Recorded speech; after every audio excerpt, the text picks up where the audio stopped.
Hai, halo, selamat pagi. Assalamualaikum warahmatullahi wabarakatuh. Kembali di perkuliahan MOOC Pengantar Ilmu Kebumian yang merupakan salah satu MOOC dari FMIPA Universitas Indonesia. Kali ini masih di materi yang ke-6 terkait tentang tektonik lempeng, gempa bumi, dan interior bumi. Untuk bagian yang ketiga ini kita akan membahas tentang bagaimana eh, peristiwa ataupun suatu proses yang ada di batas lempeng. Nah, jadi kita akan coba membahas kalau di materi yang kedua kita sudah tahu ada 3 tipe dari batas lempeng yaitu divergent, convergent, dan transform fault boundaries. Nah, kali ini kita akan coba bahas satu persatu lebih detail. Yang pertama kita mulai dari batas divergent. Jadi batas divergent ini biasanya kita akan ketemu yang namanya pematang tengah samudra dan adanya pemekaran lantai samudra. Nah, karena memang tipikal dari divergent boundaries ini akan menghasilkan salah satu produknya adalah kerak samudra. Nah, jadi di oceanic ridge dan sea floor spreading ini, jadi oceanic ridge itu adalah uh, adanya zona elevasi yang kontinu, jadi memanjang di dasar dari samudra gitu. Jadi pemekaran atau rifting di bagian dari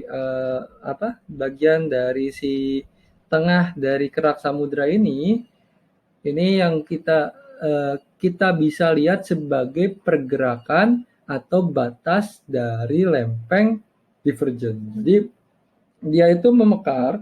Nah, di bagian tengahnya itu kan terisi oleh magma yang keluar ke permukaan, dan di bagian celah tersebut ya tadi ya karena perbedaan temperatur sehingga bagian magma yang keluar jadi lava kemudian membeku dan membentuk yang kita kenal sebagai pematang tengah samudra. Kemudian ada juga yang bentukannya adalah valley atau lembah. Nah, jadi ini adalah merupakan struktur sesar yang dalam yang ditemukan sepanjang dari boundaries atau batas lempeng divergent. Nah, ini bisa terjadi di seafloor, jadi dia ada lembah gitu kan, lembah panjang gitu kan. Jadi nggak selalu harus produknya adalah si pematang tengah samudra, tapi bisa juga bisa juga tadi adanya lembahan yang panjang gitu. Ini bisa terjadi baik di samudra ataupun di darat.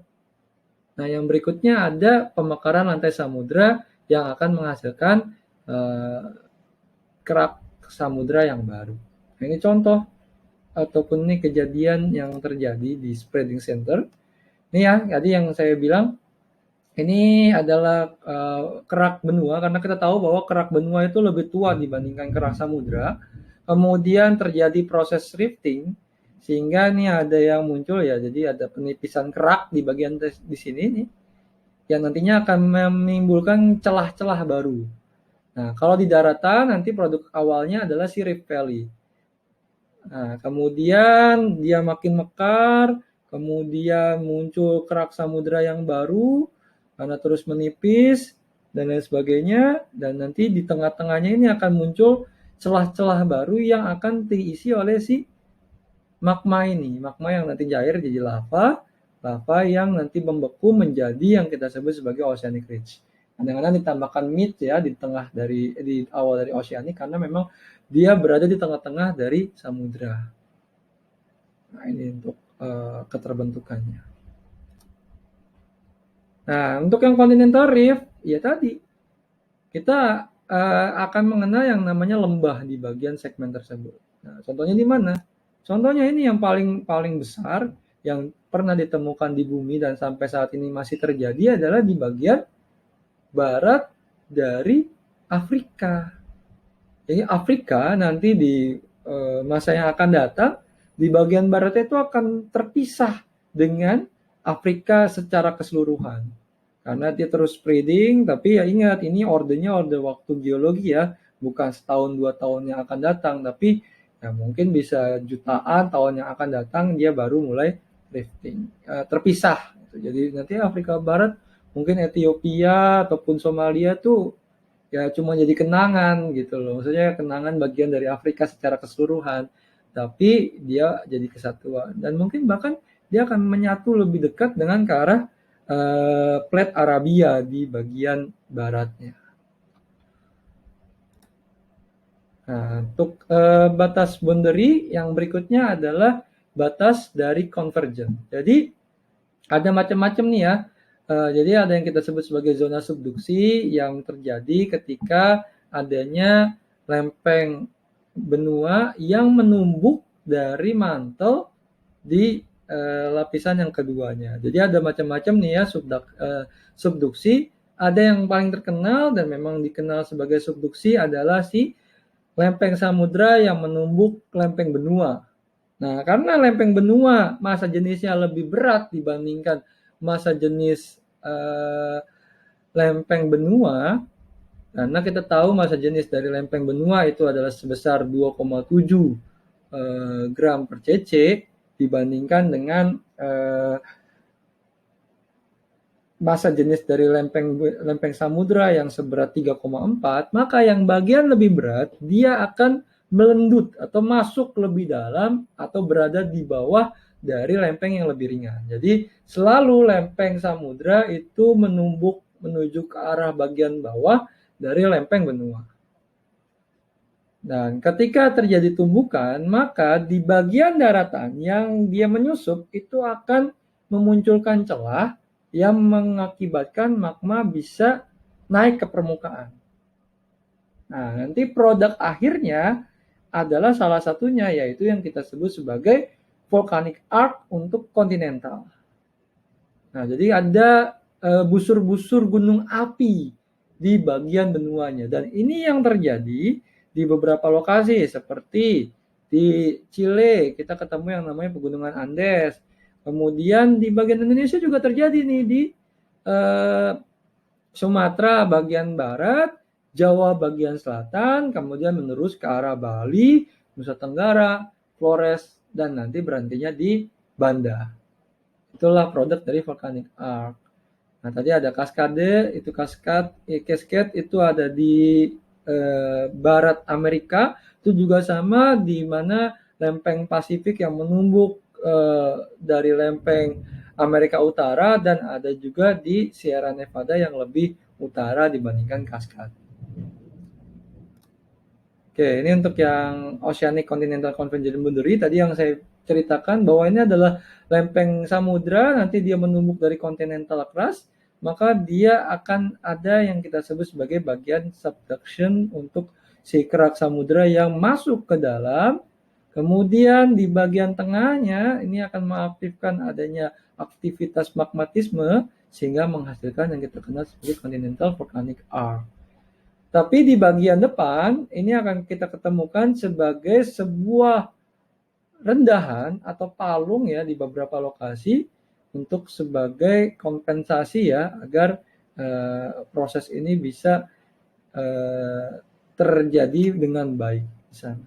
Dan di beberapa lokasi bahkan ada yang kita kenal sebagai prisma akresi atau accretion wedge. Nah, accretion wedge itu adalah suatu bagian dari subduction zone di mana ada bagian kontinental yang naik ke permukaan di bagian sini. Nanti akan ketemu pulau-pulau kecil model yang kita temukan di bagian Sumatera bagian barat. Kita ketemu Nias, kita ketemu Mentawai, kita ketemu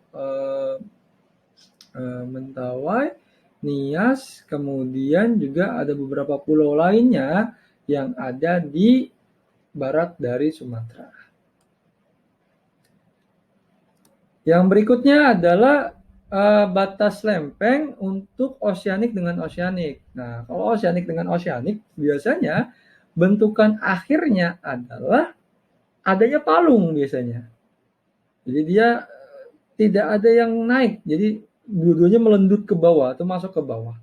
Nah, produknya ada yang kita sebut sebagai palung di tengah-tengah dari produk atau pertemuan oceanic dengan oceanic.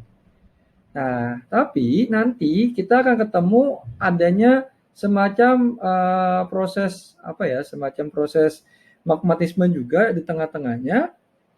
Tapi karena memang tidak ada bagian dari tidak ada bagian dari benuanya, maka produknya bukan sebagai volcanic continental arc, tapi nanti produk akhirnya adalah volcanic island arc. Nah, ini salah satu produk akhirnya itu kita ketemu di bagian-bagian yang mungkin terkenal ya, di Tonga, kemudian di Aleutian, di Alaska, kemudian juga ada di Mariana, di Pasifik. Itu akan ketemu beberapa pulau-pulau produk dari yang kita sebut sebagai busur kepulauan vulkanik. Nah, ini tadi ya. Jadi ini ada oceanic, ketemu oceanic, saling melendut, hasilnya juga trench. Nah, nanti produk melting yang bagian sini kan nggak ada kontinentalnya ya. Maka yang dihasilkan di sini adalah volcanic island arc. Jadi busur-busur kepulauan atau busur-busur kepulauan vulkanik di bagian tengahnya.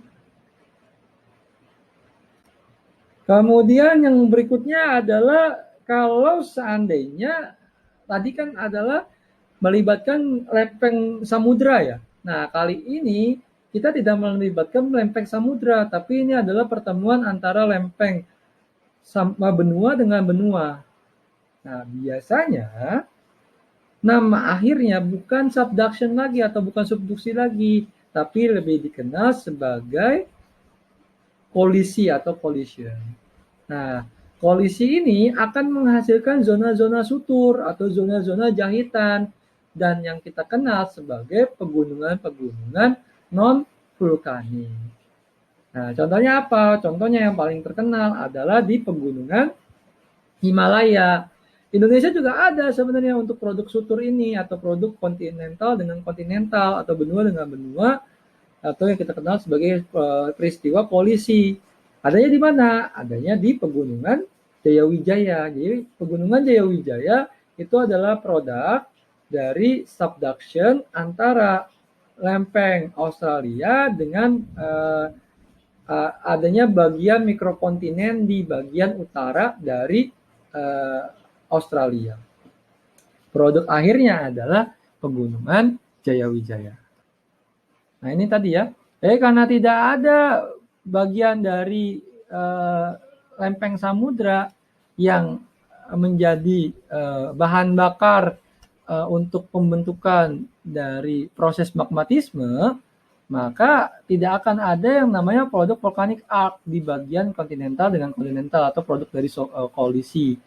Jadi kalau kolisi pasti produk akhirnya adalah sutur yang nantinya salah satu produk sutur tersebut adalah pegunungan non-vulkanik.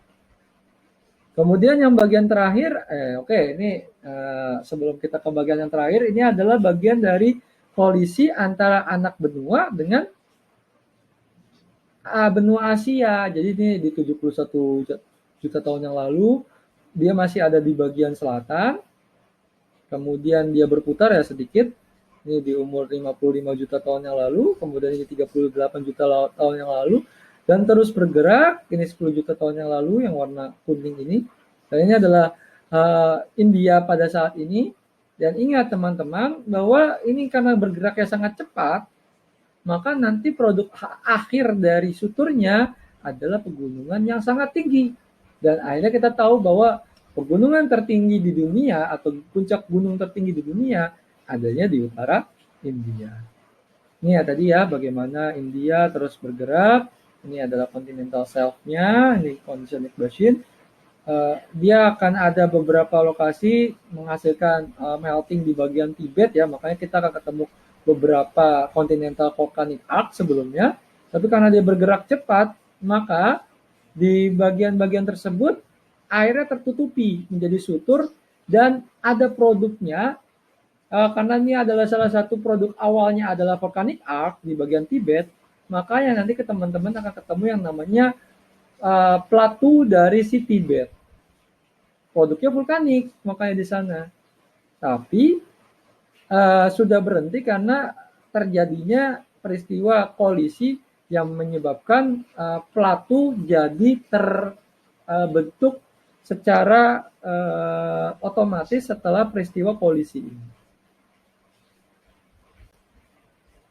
Yang berikutnya adalah transform boundary. Nah, transform boundary ini bisa terjadi baik di samudra ataupun di benua ya. Jadi kalau untuk yang di samudra ini merupakan bagian dari segmen di Mid Oceanic Ridge.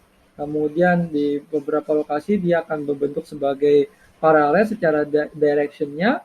Kemudian ini nanti akan menyebabkan adanya material kerak samudra yang terpindahkan. Ini contohnya di kerak samudra. Ini teman-teman bisa lihat, ini awalnya menyatukan sebagai Mid Oceanic Ridge kan, ini sama yang bagian ini kan, dan ini terpisahkan karena adanya transform fault di bagian kerak samudra.